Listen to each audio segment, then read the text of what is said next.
and welcome to Kent Tonight, live on KMTV. I'm Cameron Tucker. Here are your top stories on Wednesday, the 29th of October.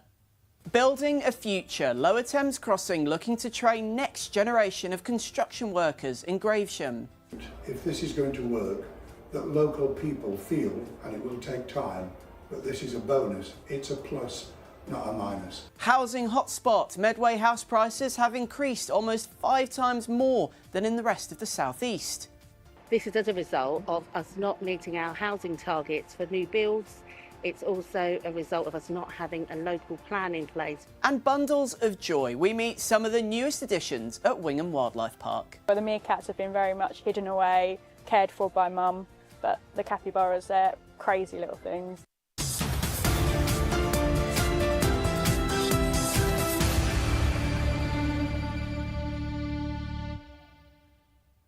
Local jobs for a once-in-a-lifetime project. That's been the message from those behind the Lower Thames Crossing as a new skills hub has opened in Gravesend. Gravesham MP Lauren Sullivan and former Education Secretary Lord David Blunkett were on hand to establish the hub, which they say will provide jobs to 5,000 local residents. The hub aims to tackle industry skill shortages and unemployment in the region, with an estimated 35,000 construction sector vacancies across the country. Megan Shaw has more. 5,000 vacancies and the long pathway to the UK's most ambitious road project in over 35 years. The solution? A skills hub in Gravesend designed to train up the next generation of construction workers, steel fixers and engineers to get the project off the ground. Behind me is the Gravesend Skills Hub for the Lower Thames Crossing, seeing new students every month. These will offer a range of employability and functional skills courses for free to upskill or reskill those at the start of their career or looking to change career. The opportunities to upskill here are endless, and we're working in collaboration with the local supply chain so that we're sourcing real gaps in the markets, and these people who come in and work with us, local people, can gain free accredited training, guaranteed job interviews, and then go on to deliver the construction we need here in Kent. But in Gravesham, a constituency where in 2021 the ONS found that just over a quarter of school leavers held a level 4 or above qualification, this is just as much about levelling up an entire generation than it is about boosting productivity. Really important, if this is going to work, that local people feel, and it will take time, but this is a bonus, it's a plus, not a minus. So getting the jobs that are necessary from the locality, getting people to feel that this is about them. Embedded into the development's plans is a pledge to ensure that 45% of the workforce lives within 20 miles of the project, prioritising local people and community. But for Dr Lauren Sullivan, Gravesham's MP, holding this to account is a major priority. It's about opportunities, and fundamentally this is a huge infrastructure project with lots of money coming to Gravesham and the surrounding areas. We need to make sure that local people have those opportunities. We know that it costs, a train ticket to London is for a youngster £30, right? That is a huge amount of money to participate in those opportunities in London. They are out of the loop of that, so I need to make sure that those opportunities that are here can be felt by all. But with the speeches made, the targets set and the programmes unveiled, there's only the hardest part yet to do: deliver, and ensure those in and around Gravesend can feel the benefits of a once controversial project. Megan Shaw for KMTV in Gravesham. Megan joins me now. The Lower Thames Crossing, we've covered it here on the channel. Obviously a huge development, but there have been a lot of environmental concerns over the years and recently. Absolutely, such a large road development. I think the report mentioned the most ambitious in 35 years, so it's a huge development, and Kent Wildlife Trust have spoken out in concern. They've said that the construction of the Lower Thames Crossing will destroy up to 8 hectares of irreplaceable woodlands. Obviously there's huge environmental concerns there and knock-off effects around wildlife and habitats. Again, the construction of such a project brings a lot of noise and light pollution, and it's been said that the Lower Thames Crossing will have the biggest carbon footprint of any of UK's major road schemes and will generate approximately 6.5 million tonnes of greenhouse gas emissions. I imagine today they were obviously focusing on the positives and talking about how it will comply with net zero targets and that sort of thing. What was that sort of response from those you spoke to today? Of course, yes, they were speaking about how a lot of the courses and the training available will include net zero training for low carbon construction. So all of the trainees, the students, the workers will be kind of briefed on that and taught how to implement that in their practice. On a wider scale, this is the first infrastructure scheme in the country where there'll be a lead environmental regulator. So Naturally England will oversee all of that, which will kind of streamline that process in theory, of course. And National Highways also announced in February a commitment to reduce construction carbon emissions by 70%. This has been upped by 50%, so that was the original recommendation, and they've upped that in response. Megan, thank you very much for all of those updates. Now the owner of a Sittingbourne animal sanctuary has described her heartbreak after more than 60 of her birds had to be culled after avian flu was confirmed on her site. Amy James of the Happy Pants Ranch announced on Facebook that her centre had been hit by the outbreak and that her heart is numb from the discovery. We heard from Amy earlier on. Obviously understand why they have to, cull everything, but it's obviously frustrating and even more upsetting when it's birds that are looking completely healthy, or like that area of the sanctuary hasn't been affected, like we've had no deaths with the actual hens and with the rears and the emus. I mean, they're the biggest loss, I think, as well, because their immune systems naturally does fight off avian flu, but obviously they can't risk them being carriers of it and then passing it on to a wild bird, and then a wild bird flies off site. So I do understand, but... A Gravesend resident has said she was horrified when staff at Darrant Valley Hospital wrongfully signed a medical form not to readmit her elderly father, who has dementia, if he was taken ill. Claire Debbins said the incident came just 1 year after staff at the same hospital were filling in a do not resuscitate form with him while she had left the room to get a drink. Claire turned to her local patient advice and liaison service to rectify the issue, only to find that it was closed.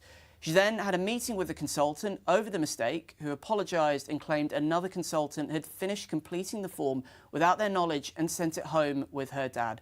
Dartford and Gravesham NHS Trust, who run Darrant Valley Hospital, were approached for comment.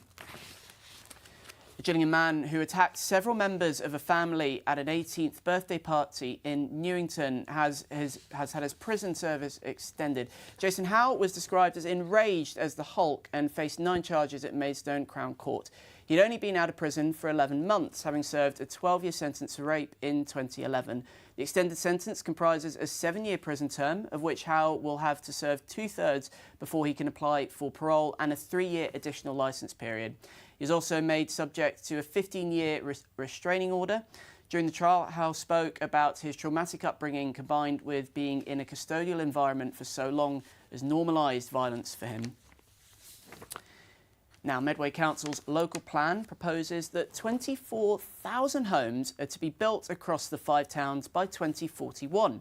But data from the housing delivery test shows that the area did not meet their required goals for the past 3 years.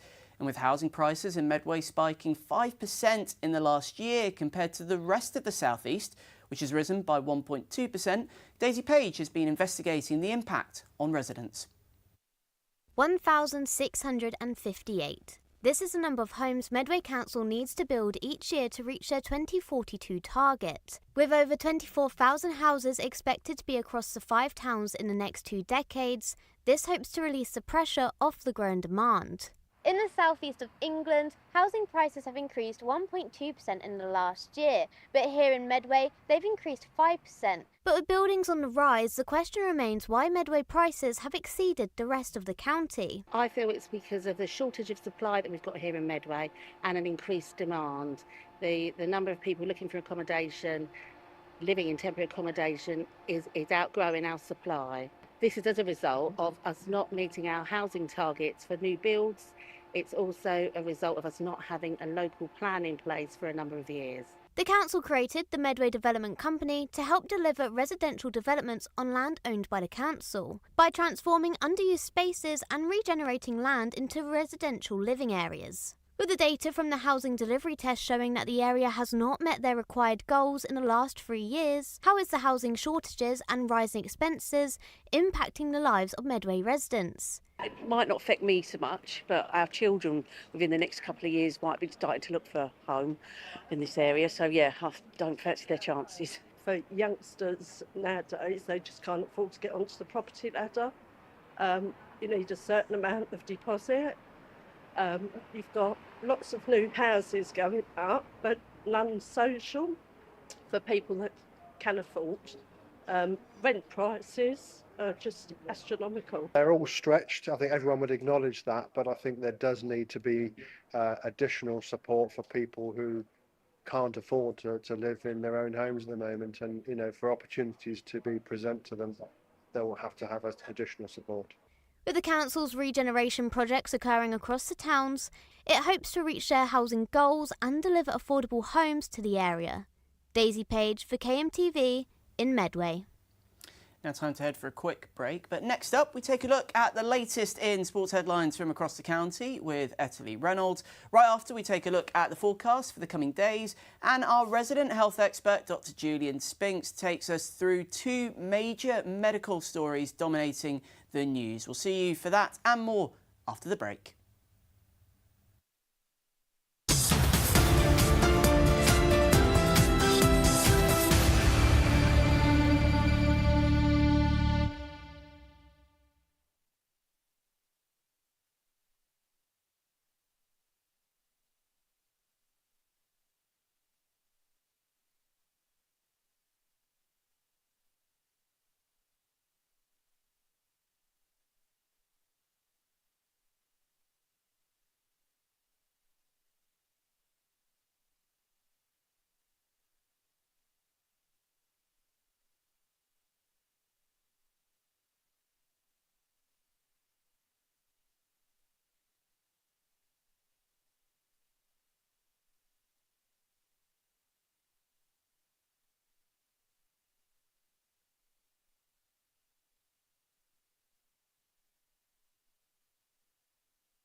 Hello and welcome back to Kent Tonight, live here on KMTV.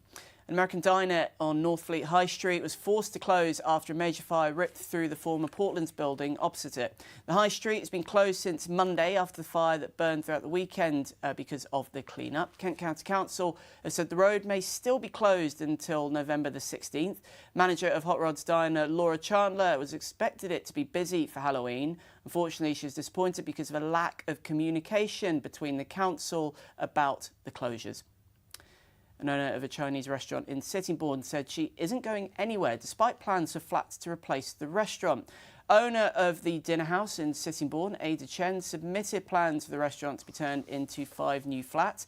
Ada's promised she will keep some of her business running and the building will become a mixed building so it can still operate as a takeaway, but it will lose its eat-in section. Ada has been running the restaurant since 2005, said her customers are now like her friends and family, and so she wants to keep it open. Now let's take a look at all the latest sporting headlines with Etterly Reynolds.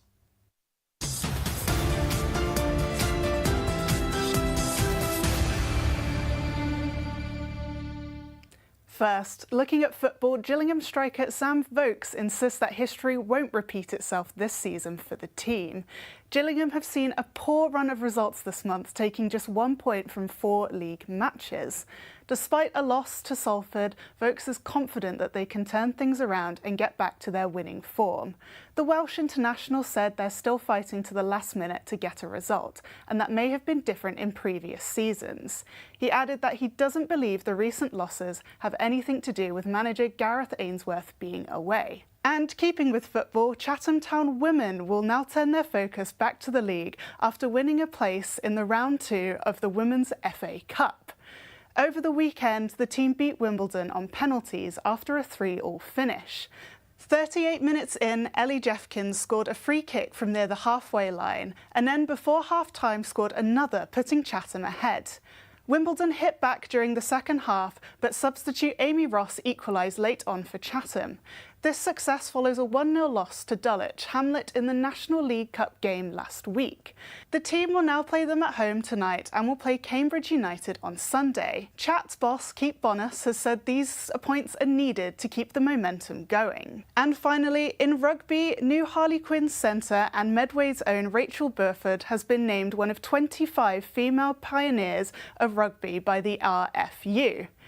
A female rugby pioneer is defined as an individual who has made a significant and lasting contribution to the sport. Burford has enjoyed a 20-year professional career, including multiple Six Nation titles, more than 80 England caps, and lifting the Rugby World Cup back in 2014. Both on and off the field, her influence has been significant, serving as the first female representative on the Rugby Players Association Players Board. Burford said she was inspired to help grow and develop the game in the right way and with the players at the heart of it. RFU President Deborah Griffin commented that they are delighted to honour Burford and the other 24 exceptional individuals and that they have been nothing short of transformative. And that's all your sports today.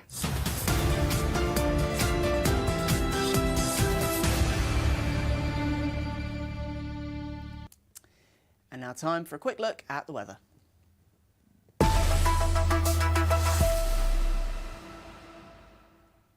Clear skies across Kent this evening. Temperatures sitting around 7 to 8 degrees with a moderate breeze from the west. You can expect sunny skies tomorrow morning. Temperatures remaining around 9 degrees across the board with a very slight high of 10 in Dover. The afternoon we'll see cloudy skies as temperatures bump to 13 degrees across much of the county.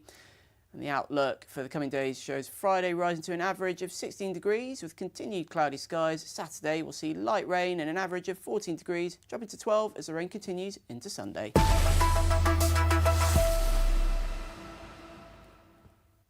Now, don't forget, you can keep up to date with all the latest stories from across Kent by visiting our website at kmtv.co.uk. There you'll find all our reports, including this one, where we asked shoppers in Rochester about the World Health Organisation wanting to put cigarette-style warning labels on products like bacon and ham.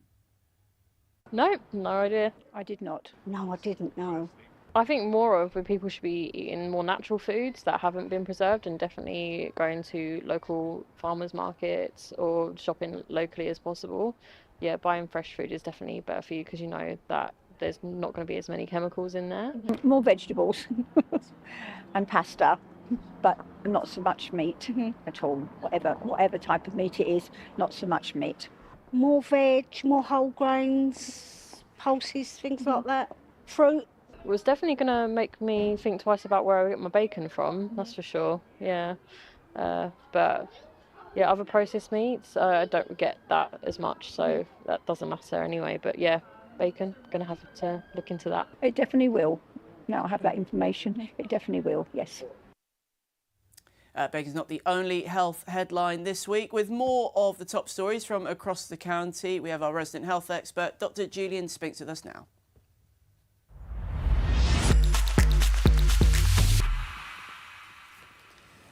Right, Julian, let's go to this bacon story first. As I was saying off camera, it's probably one of the ones that's shaken me the most out of all the recent medical stories we've had. How serious are nitrates? How worried should members of the public be about having bacon, having ham, having those kind of products? We've known for quite a long time that processed meats, particularly cured meats, are associated with problems, and particularly it's to do with the use of nitrate as a preservative. It's the thing that stops the bacon going a grey colour. It keeps it nice and pink, and people like that. But we do know it's associated with problems. It gets converted to something called nitrosamine, which is a potential cancer-causing chemical. This is about labelling. We want people to be aware of which sort of bacons and things have got the nitrate in it and which haven't, because you can get it without. And also to just think about how often you have it. If you're having bacon every morning, then you're getting quite a lot. If it's an occasional treat, cooked breakfast or something like that, then the likelihood is it's going to be okay. But pick a lower nitrate bacon. Now, with this story, I know that the World Health Organization, or specifically experts in bowel cancer with the World Health Organization, have been pushing for this for almost 10 years to get these cigarette-style labels. Why do you think there's such a reticence to have those labels on those products? It's worked, obviously, with cigarettes and tobacco products. Why is there such a reticence to apply it to pork-based products? Equally, I struggle to know why they're very slow to do it. I'm sure the manufacturers who are using these chemicals don't want to stop using them because it actually reduces their costs. And also things like supermarkets, it may mean that the shelf life is longer. But at the same time, we do need to be making sure that people are aware of the risks of the food they're having. And we have got traffic light systems for things like sugar and fat and so on. And this is just another one. But also we need to educate people what it actually means. And this programme is part of that process. Absolutely. On to another story now. We've got residents in Deal. It's been reported that they're going to be able to get blood tests done at the Victoria Hospital for the first time in 4 years. It's come after extensive campaigns, trying to reduce waiting times, improving care. How, you must have seen a lot of these campaigns over the year. This is obviously quite impactful, but 4 years to just get basic tests, it must be really frustrating for the local community. I can share the frustration because actually when I was looking at the story, I came across one from 2 years ago, which was the announcement that they were going to restart it. It's taken 2 years from then. Being able to get rapid blood tests is really quite important. And GP practices do provide blood tests, but sometimes it's difficult for us to actually respond very rapidly for the sort of urgent blood tests. And so the idea of this is that you've got another place you can get blood tests. They're going to concentrate on those urgent tests that are done very rapidly. And that makes a big difference because it means people aren't going to have to travel miles to actually find anywhere to get their blood test taken. And with blood tests, because there's obviously, I imagine that if you've gone in for a particular reason, they'll be looking for markers related to the condition that you might be going in for. How does it work with, you hear cases of people finding other situations wrong with them through blood tests. How does that work? If you're so focused on finding that one thing that someone's come in to report about, how does it work with reporting other issues that might be with the patient?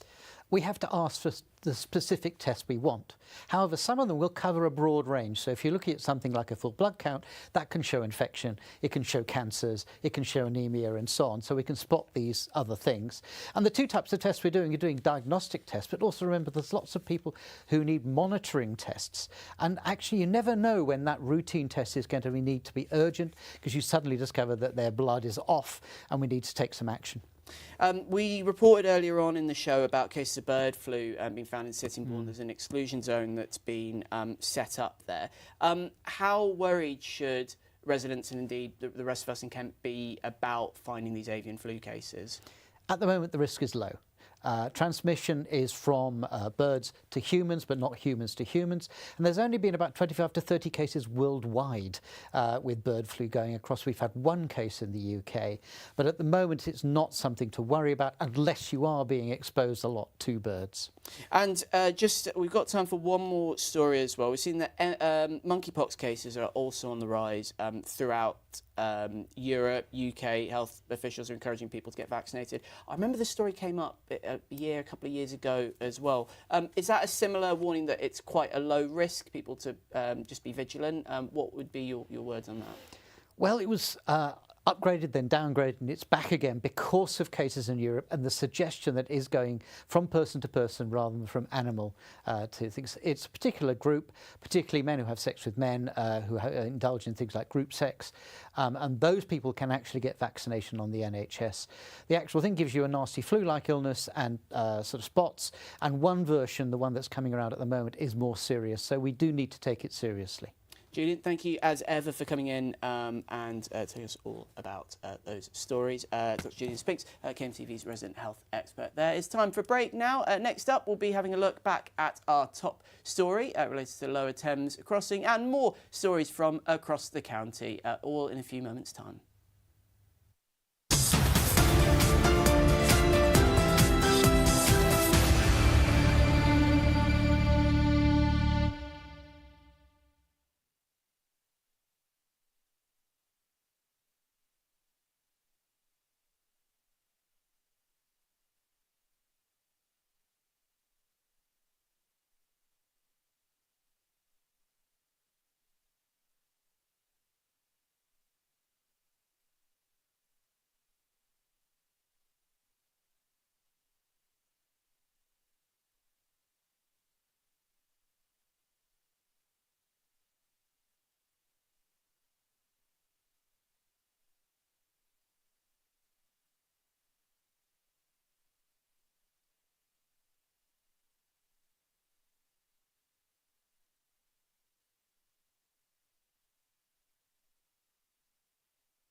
and welcome back to Kent Tonight live on KMTV. I'm Cameron Tucker and here's a reminder of your top stories on Wednesday the 29th of October. Building a future Lower Thames crossing, looking to train next generation of construction workers in Gravesham. Housing hotspot, Medway house prices have increased almost 5 times more than the rest of the South East. And bundles of joy, we meet some of the newest additions at Wingham Wildlife Park. But a look back at our top story this evening. Local jobs for a once-in-a-lifetime project. That's been the message from those behind the Lower Thames crossing as a new skills hub was opened in Gravesend. Gravesham MP Lauren Sullivan and former Education Secretary Lord David Blunkett were on hand to establish the hub, which they say will provide jobs to 5,000 local residents. The hub aims to tackle industry skill shortages and unemployment in the region, with an estimated 35,000 construction sector vacancies across the entire country. Megan Shaw has more. 5,000 vacancies and the long pathway to the UK's most ambitious road project in over 35 years. The solution? A skills hub in Gravesend designed to train up the next generation of construction workers, steel fixers and engineers to get the project off the ground. Behind me is the Gravesend Skills Hub for the Lower Thames Crossing, seeing new students every month. These will offer a range of employability and functional skills courses for free to upskill or reskill those at the start of their career or looking to change career. The opportunities to upskill here are endless, and we're working in collaboration with the local supply chain so that we're sourcing real gaps in the markets, and these people who come in and work with us, local people, can gain free accredited training, guaranteed job interviews, and then go on to deliver the construction we need here in Kent. But in Gravesham, a constituency where in 2021 the ONS found that just over a quarter of school leavers held a level 4 or above qualification, this is just as much about levelling up an entire generation than it is about boosting productivity. Really important, if this is going to work, that local people feel, and it will take time, that this is a bonus. It's a plus, not a minus. So getting the jobs that are necessary from the locality, getting people to feel that this is about them. Embedded into the development's plans is a pledge to ensure that 45% of the workforce lives within 20 miles of the project, prioritising local people and community. But for Dr Lauren Sullivan, Gravesham's MP, holding this to account is a major priority. It's about opportunities, and fundamentally this is a huge infrastructure project with lots of money coming to Gravesham and the surrounding areas. We need to make sure that local people have those opportunities. We know that it costs, a train ticket to London is for a youngster £30, right? That is a huge amount of money to participate in those opportunities in London. They are out of the loop of that, so I need to make sure that those opportunities that are here can be felt by all. But with the speeches made, the targets set and the programmes unveiled, there's only the hardest part yet to do: deliver, and ensure those in and around Gravesend can feel the benefits of a once controversial project. Megan Shaw for KMTV in Gravesham.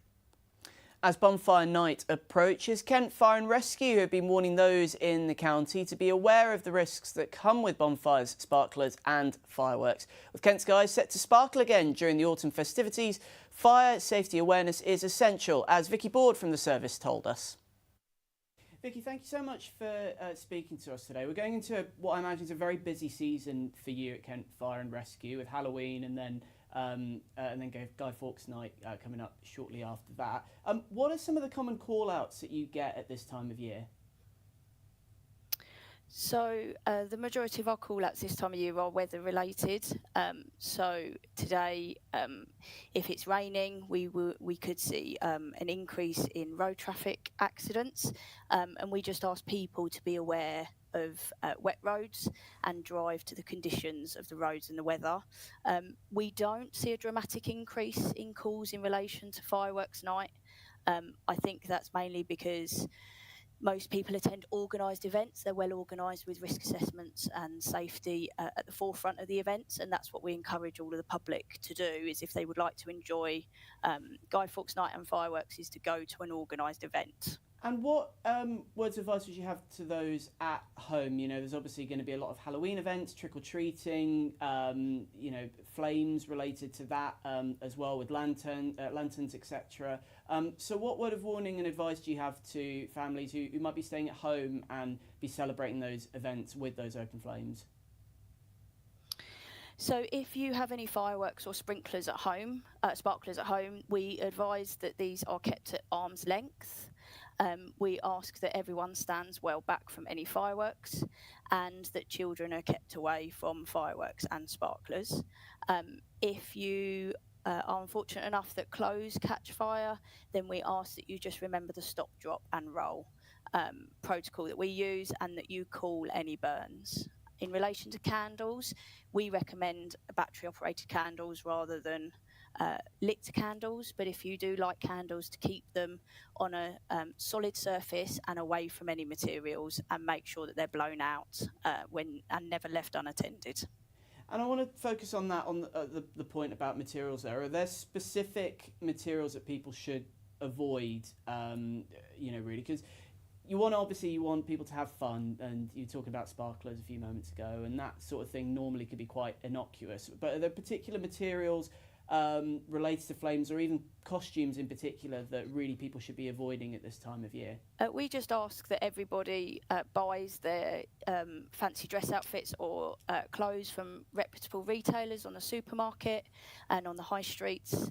And if you're going to have sparklers, that young children don't have them and that they're kept at arm's distance for anyone that is holding them, and that everyone is supervised by an adult. And we generally want everybody to enjoy this time of year, and that's why our recommendation is that you go to an organised event where people will be there to help and advise, particularly around sparklers and fireworks.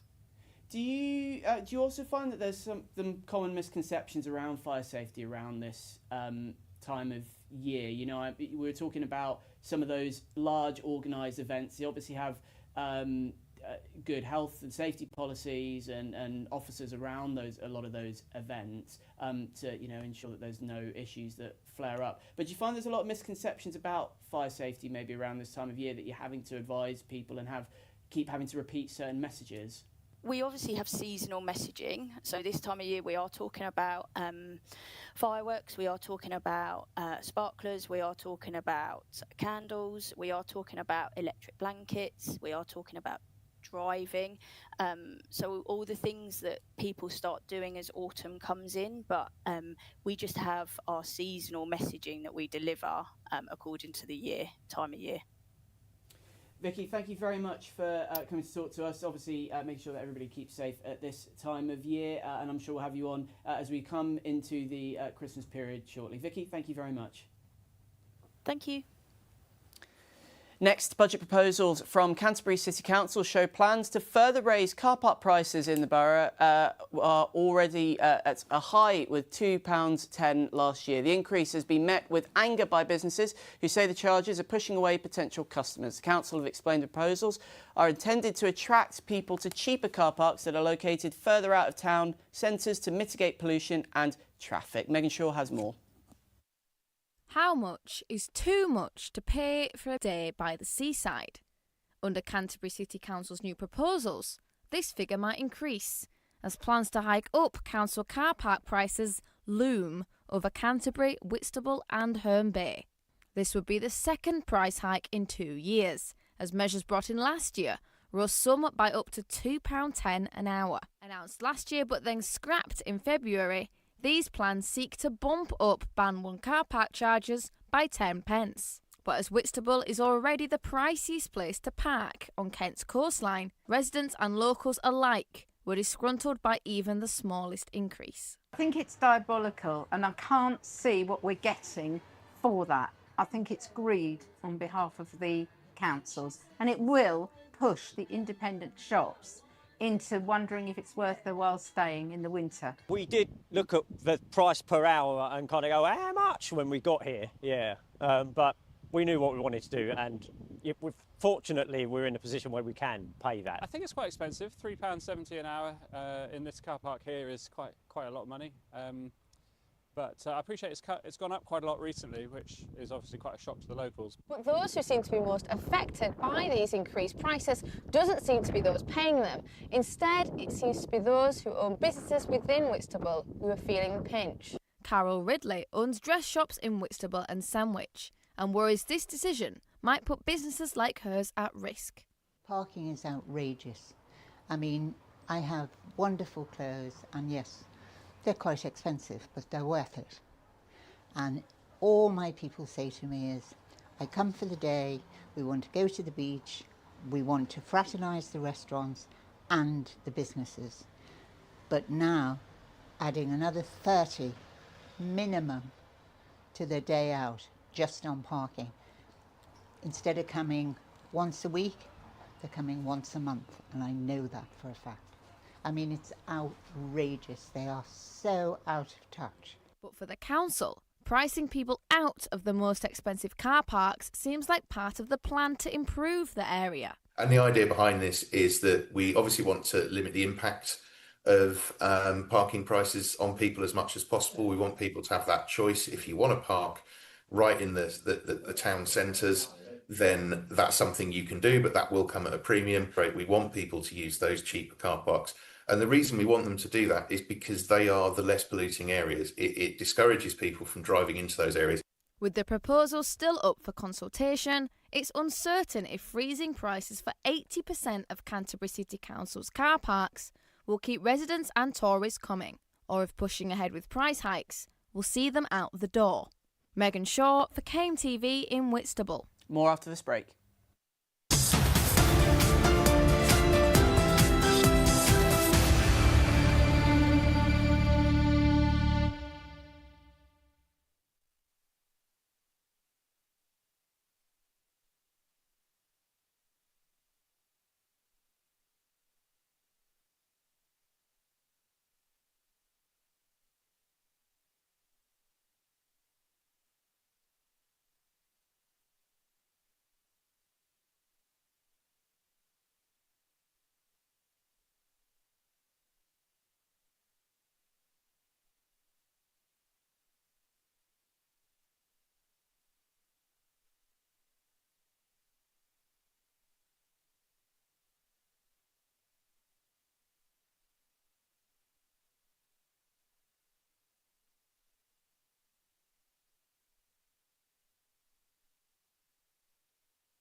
Welcome back to Kent Tonight, live on KMTV. It's been announced that by 2027, the South East and South Central ambulance services will be merging to become South Central and South East Ambulance Group. NHS staff are still waiting to find out the full impact of the changes, but the hope is that this move will strengthen patient care and ensure sustainable services. We discussed the merger further with Unison's Deputy Head of Health, Alan Lofthouse, who explained to us what he considers was most important to safeguard going forward. It talks about, making cost savings or, running a more efficient service. And of course, we want public money to be spent as efficiently and effectively as possible. And you couldn't reduce the number of frontline ambulances because, they're not keeping up with demand anyway. But there are whole teams of people that work behind the paramedics and technicians and emergency care assistants in the ambulance. There's the teams that answer the calls and dispatch the ambulances. And what we've seen in previous mergers is obviously the organisation have these call centres, these control rooms where they answer the calls and send out ambulances. One of the risks, of course, is in a new organisation, they may not need as many as they've currently got. Boxing legend Barry McGuigan has been on hand to help launch the Canterbury Food Bank's winter campaign. The former featherweight and promoters announced the bank's introduction of their reverse advent calendar as winter approaches and financial pressures increase on families. With more details, here's Deputy Chair of Canterbury Food Bank, David Holt. What we hope will happen, it's a very simple project. It's called the reverse advent calendar. And instead of taking chocolate from an advent calendar, people make donations, one every day for 24 days starting 1st of November. And the donations are placed in your own bag for life. And there'll be the things that are delivered to people's homes throughout the year. Tins of soup, pasta, tins of tuna, meat. When you get to the 24th, you add a Christmas pudding. And then at the very beginning of December, you drop off that bag for life to one of 5 donation points that we'll have set up. And now it's time for the Business Roundup.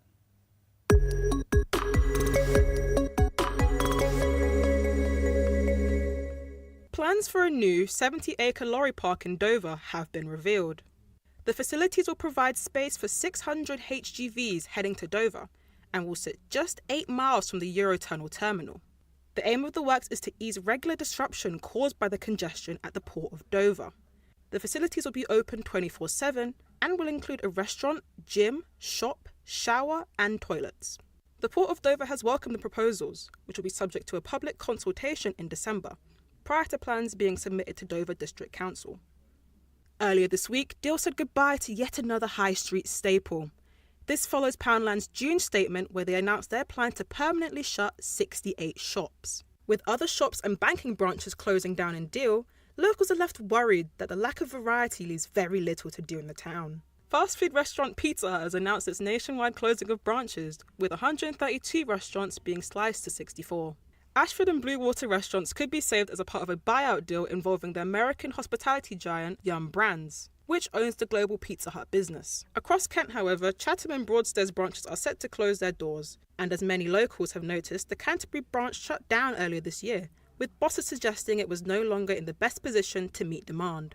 Unfortunately for Broadstairs residents, after the closure, the nearest Pizza Hut is located nearly 40 miles away in Ashford. Plans for the opening of Kent's largest indoor paddle centre have begun. The centre will be situated in Boughton-on Chelsea, near Maidstone, including 4 double courts and 1 single court. Paddle is one of the fastest growing social sports, with it being set to overtake golf as the sport for business and networking within the next few years. Director Mike Williams describing the proposal as something exciting for Maidstone.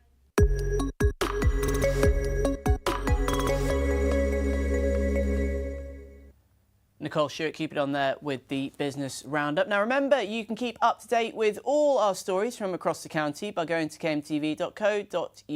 There you'll find everything, including Kristen Hawthorne's report on 3 mothers in Canterbury joining forces to raise awareness of a rare genetic disorder called BPAN, which affects their children. We don't ever really look at him on a day-to-day basis and be like, oh, he's got BPAN, all this stuff's going on inside of him. We don't ever do that because he's so happy. For Emily, every day is a race against time. Her son Bertie has a rare genetic disorder, so rare that under 50 families in the UK are known to be affected. With no current cure, children with BPAN will have problems with movement, speech and delays. The disorder can also lead to symptoms similar to Alzheimer's and Parkinson's, often causing premature death. But for boys, life expectancy can be even lower. I think we have got a very good advantage because our kids are still quite young. Like I know that like the second degree normally happens around like 16, 17, isn't it? And so yeah, we have still got time, but it's just funding. Like that's why we just need the funding. Do you know what I mean? Because time does go quick as well. Do you know what I mean? Due to such low numbers of those that are affected, awareness is limited. But there is hope. Action for BPAN is a charity established by Kelly and Nicole, who've come down to Birdie's school in Canterbury, hoping to shine a light on the disorder and raise money for a cure. In the next couple of years, we need to raise £2.3 million, which is an enormous amount. But, you know, in the last 8 months so far, we've actually managed to raise 100,000 since we've been going, which is incredible. But when you compare that to the 2.3 million that we've got to get to, you know, it doesn't feel so good. But we're all completely dedicated. You know, we spend as much time as we can around our family commitments, trying to make it happen. And the wider that the message gets out there, the more and more support we're getting from, you know, just people that want to help. Through a family friend, Emily has been able to set up a charity football match with Sturry FC, which is happening in November. This will add to the 100,000 that they already have, helping them reach their goal of £2.3 million, which will fund the next and hopefully final stage of the cure. I asked Nicole what the next steps would be if they got the money tomorrow. So little mice that have BPAN, and they're actually giving them the gene therapy and curing them, to collect all the data about how to transfer that then into a study for a human study for the children, and that would be next steps is to get that going, and then obviously the kids can have a chance at, you know, that's going to be their greatest shot really. Gene therapy was yeah, it'd be great.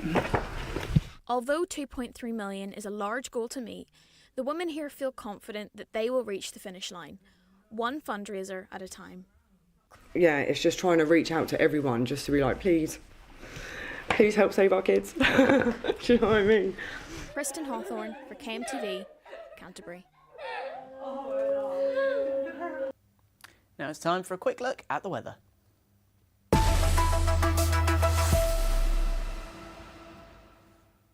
Clear skies across Kent this evening with temperatures sitting around 7 to 8 degrees with a moderate breeze from the west. You can expect sunny skies tomorrow morning with temperatures remaining around 9 degrees across the board with a very slight high of 10 in Dover.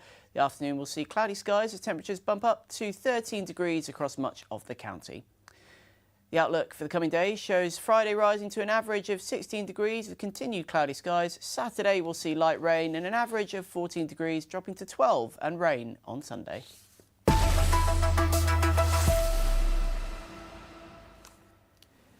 Now, Wingham Wildlife Park's newest arrivals are causing quite a stir. From meerkats to capybaras to orangutans, Wingham Wildlife Park has been busy with a whole new cohort of babies. The latest arrivals are growing up fast and full of energy, as Maisie Walker's been discovering. It's been a super exciting time at Wingham Wildlife Park, and it all started with one very special arrival. The first ever Beringian orangutan was born at the end of July. Now approaching its 3-month milestone, the youngster is hanging in there for the future of its species and still loves a good cuddle. But the orangutan isn't the only new arrival they've seen since then. It's been a baby blast here at Wingham Wildlife Park with loads of new arrivals, such as meerkats. These meerkat pups were born on the 2nd of October, making them nearly 4 weeks old. They're cared for by the entire meerkat mob, taking turns to protect, feed and keep them warm. It's true teamwork that ensures the pups' survival. Round of applause, anyone? They were a little shy when I got too close, running into their burrows while their older relatives watched on, curious but calm, and, as you can see, making full use of the heat lamp, even as a makeshift hat. Yeah, so we are pretty hands-off with them, to be honest. So Mum and everyone else in the mob are looking after them. soon as the babies kind of get our scent, Mum won't look after them much. She won't understand they're her babies. So we do have to be really hands off with them and let them do their thing. Obviously we'll step in if need to, but at the moment everyone in the group's doing really well at looking after them. And don't worry, be cappy. It's not just the meerkats stealing the spotlight. On the 7th of October, keepers announced the arrival of 3 tiny capybaras, the newest members of the world's largest rodent family. Now approaching their 3-week mark, they're full of energy, dashing around their enclosure and mimicking the adults by chewing on sticks and exploring everything in sight. Within the first hour, they were running around, causing some chaos, where the meerkats have been very much hidden away, cared for by Mum. But the capybaras, they're crazy little things. They're on top of the logs, they're pushing everyone else out away for food. I ring their little recall bell and they came scooting around the corner this morning waiting for food. And they're a week younger, so it's crazy how different they've developed. So from orangutans to meerkats and capybaras, it's been a busy few months for Wingham Wildlife Park. A reminder of just how much life can change in just one season. Maisie Walker for KMTV, Canterbury. You've been watching Kent Tonight live on KMTV. There's more news made just for Kent throughout the evening. Don't forget you can always keep up to date with the latest news across the county by going to kmtv.co.uk. And you can also keep us on your social timelines by liking us on Facebook and following us on TikTok. We'll be back with the news evening